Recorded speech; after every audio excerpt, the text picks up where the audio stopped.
What is up, DS3 TV? We are back for another video. This one is the history summarized, persistence of Judaism and Judaism. And I feel like I said that wrong. I don't know if I did, but if I did the second time, I definitely said it right. I feel like so. Yeah. Yeah. Let's get into it. Also, this is by Only Sarcastic Productions. So. Yeah, this is gonna be a good video. Also, this was recommended to me by a subscriber, so please recommend me videos in the comment section down below, and I will watch them. And yeah, so let's get into the video. And yeah, play. All pay heed. The Lord Jehovah, has given unto you these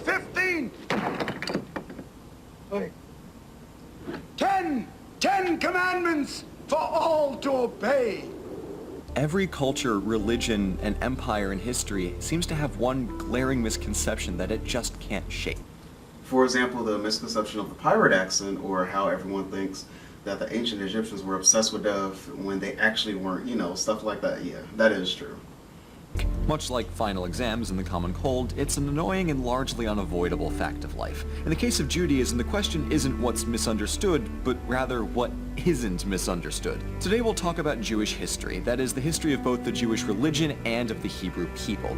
But first I need some disclaimers, and by some I mean a lot, because like half of this video is going to be disclaimers. Jewish history is another one of those histories that are hard to tell start to finish, because since we're talking about a people, not a state or an empire, everything is less solidly delineated and more spread out, and we can't make any sweeping generalizations like, oh yes, and this is the period when they were fighting these people for likely asinine reasons, and of course over here there's the period when such and such was going on all throughout the land. No, we can't do that. We can't say those kinds of things. Judaism, as we'll see, isn't anywhere near that simple. Much like any story of a people with a, let's say, less than consistently habitable homeland, Jews, the Romani, you name it, their history gets pretty much subsumed into whatever larger power they're living under, and when big Jewish-specific events do happen, they're usually pretty localized. You'll see my point as we go on, so for real this time, let's get to it. So breezing past all of that creation of the world stuff and avoiding the inevitable firestorm in the comments section, we wind up in 1000 BC with King David. Yes. Actually, yes, that David is the one we're talking about. According to the Jewish tradition, he set about uniting the 12 tribes of what later became known as Judea and Israel. Yay! He's like the guy who combined peanut butter and jelly, but in king form, but with 12 of them? Anyway, after him, his son Solomon builds the first big temple in Jerusalem, which survives for a good 400 odd years. And the temple society in this period was very specifically organized. There were several key pillars that kept everything running, for example, prophets, kings, the high court, the priests, and so on, that all fit a specific purpose. So, say the prophet's job was to preach the will of God, and the king's job was then to make sure that the prophet's word became the law of the land. And this is great. Things go well, fun times are had, and then in 586 the Babylonians pull a Godzilla and wreck Jerusalem and the temple, and then they pull a Patrick Star and Push it somewhere else! It being the Jews and somewhere else being mostly Babylon. This goes on for a brisk 70 years until the Achaemenid Persian Emperor Cyrus the Great conquers Babylon and lets the Jews all go free, earning him the title of Messiah, most notably the only non-Jew ever to be granted that title. That's very interesting, huh? That's play the game right there. Play of the game.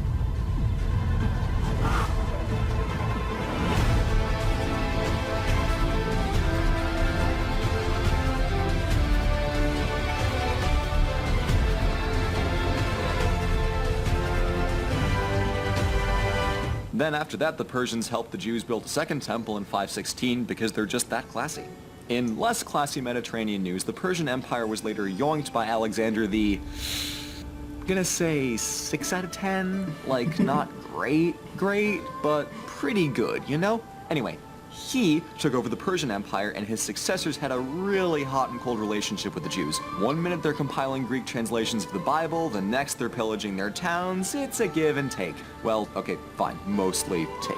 An example of the taking end of this that you're probably familiar with happened in the 160s BC. The Greek Seleucid Empire had been slowly but surely injecting Greekness into the local cultures, and Judaism was having an identity crisis as a result. In an effort to proverbially tighten the proverbial vice on traditional Judaism, the Emperor Antiochus IV outlawed non-Hellenic Judaism, which didn't go over especially well. In fact, it went over terribly, and it led to a revolt by the Maccabees known for the notoriously poor lamp oil supply and their subsequently fortuitous lamp longevity. It's, Hanukkah. I'm talking about Hanukkah right now.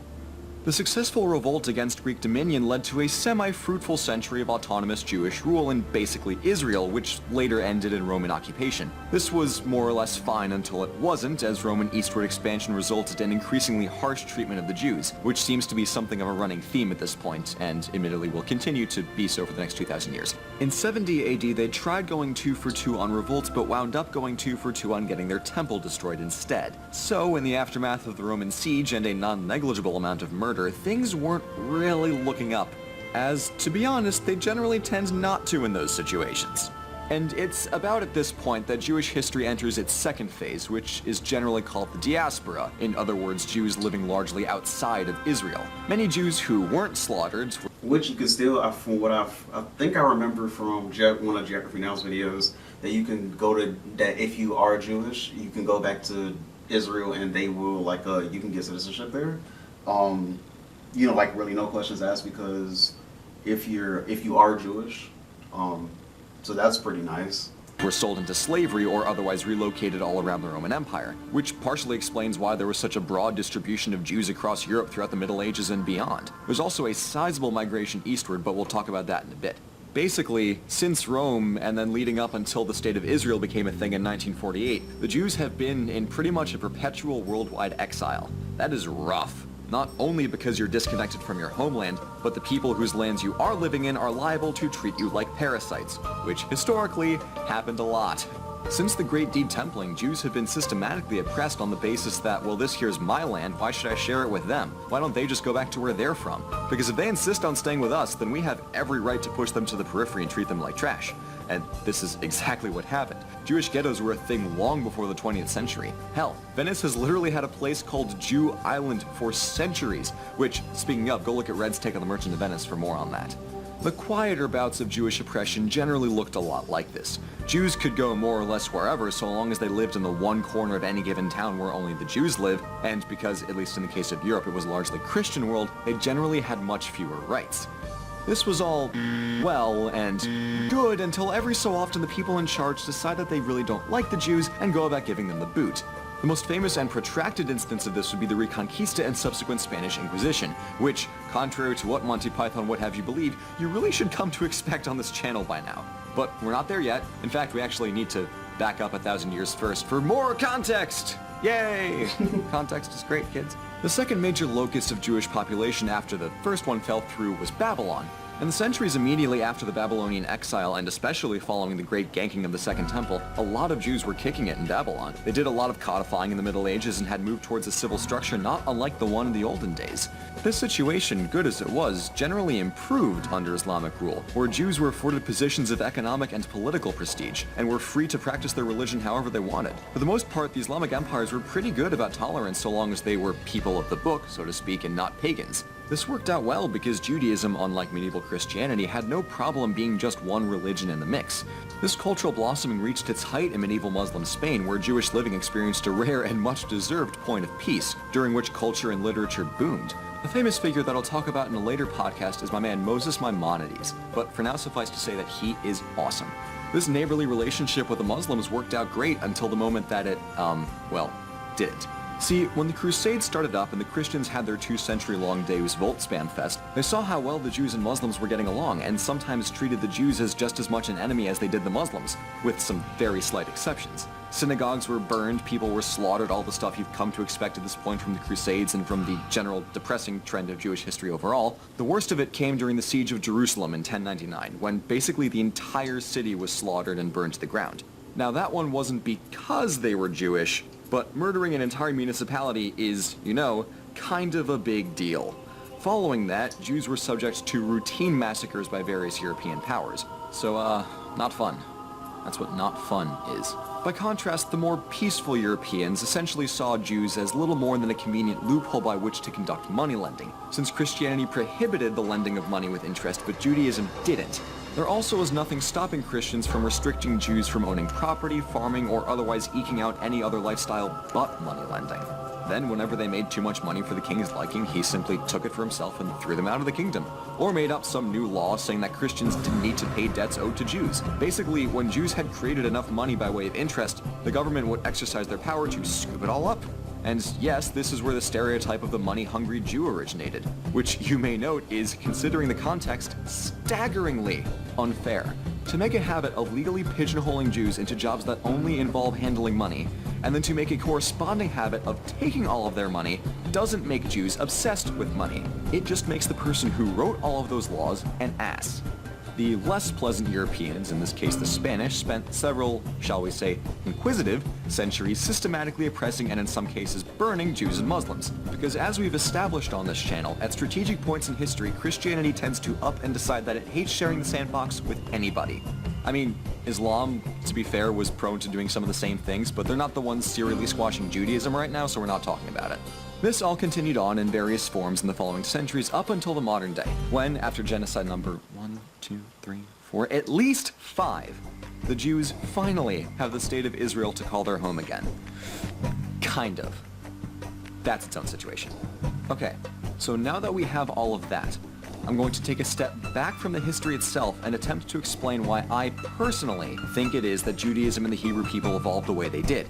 This is by no means the final word on the matter, because, as we'll see, discussion and debate is central to Judaism and there are no easy answers to anything in history. This is my opinion that follows. It is informed by the testimony of a few religious experts, but it's filtered by my own views about cause and effect and how history works in general. So it's one explanation that I happen to quite like amidst multiple other viable options. Basically, take everything I say in the second half of this video with one metric Carthage of salt, because I very well could be wrong, and even still it's quite impossible to have the final word on anything in 10 minutes. But since I feel like it's important to at least try to put a why to the what, I'll do my best to discuss it anyways and provide you with a model that you might not have considered before. I don't want to change your mind, I just want to get you thinking. So, with the history handled, let's try to make sense of what Judaism really is. And to do that, I'm first going to talk about the Bible, specifically my take on what it is and why I think that we even have it. Now, the Hebrew Bible, which Christians call the Old Testament and Jews call the Tanakh, or the written Torah, has 3 parts. 1, the Pentateuch, 2, the Nevi'im, and finally 3, the Ketuvim. When you take the Hebrew letters together, because remember Hebrew has no vowels, and make it an acronym, you get TNK, or Tanakh, which is the Hebrew word for Bible, which, fun fact, is only called the Bible in English because of the Greek word biblion, which means book, but it is switchable with the other Greek word for book, which is boublion. I'm not kidding. We were this close to calling it the Booble. If I had a time machine, there is no... That is very close. That is a very close representation. question that would be the first thing on my list to fix. Okay, so that's the short of what the Tanakh/Bible is, but why might it exist? It seems like a weird and somewhat pointless question to ask since most major Western religions have some kind of big book where they write down all the rules, but that's actually the cool part here.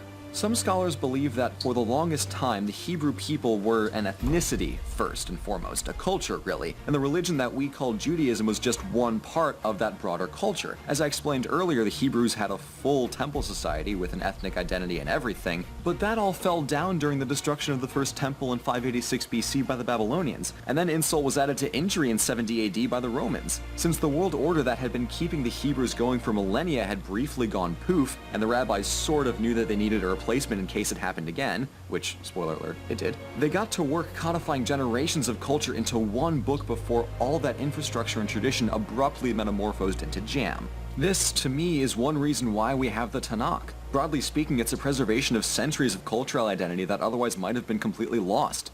It's like the Hebrews wrote their own ethnography and then used it as a religious creed. And given just this one book is tasked with keeping all of Hebrew society together and functioning, I would say it's been doing a damn good job. Yeah, I would definitely say so. Alrighty now, we have surveyed 100 theologists, top 5 answers are on the board, and the question is, considering the possibility that the Bible exists as a substitute for a traditional cultural order, how might we best treat the literary content of the Bible itself? And the survey says... Allegory.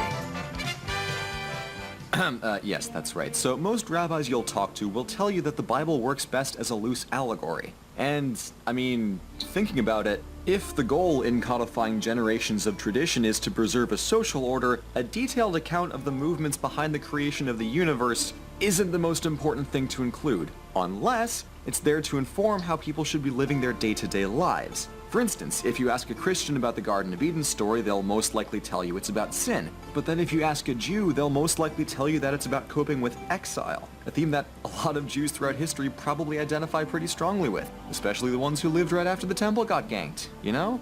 Also, if you ask a Christian about the Bible itself, they're liable to tell you that it's more or less written in one voice, so to speak. Most Jews, however, will tell you that the Bible demonstrates several different voices. Also, if you look at the specific details of the creation story itself, God isn't just making things. He's going step by step to create a harmonic order to the world, separating light from dark, land from water, ground from sky, day from night. But why is order so important? Why create that first? If you ask me, there are a lot of cool and neatly Taoist undertones in Genesis that I think are really cool.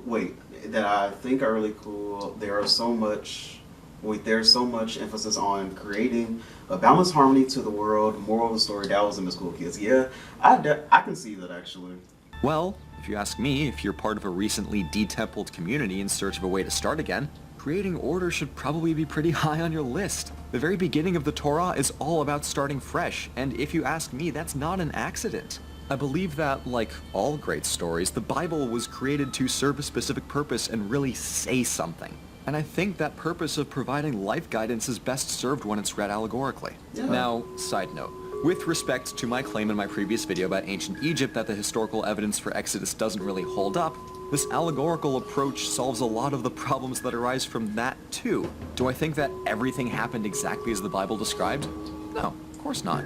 But there are plenty of ways in which a smaller population at perhaps a different point in time could have gone through the rough motions of Exodus, which then later inspired what became the story we know. Some people say it's the Hyksos, other people say other things. I don't claim facts either way, and that's why I think reading it as an allegory is important. That way, what matters most isn't what actually did or didn't.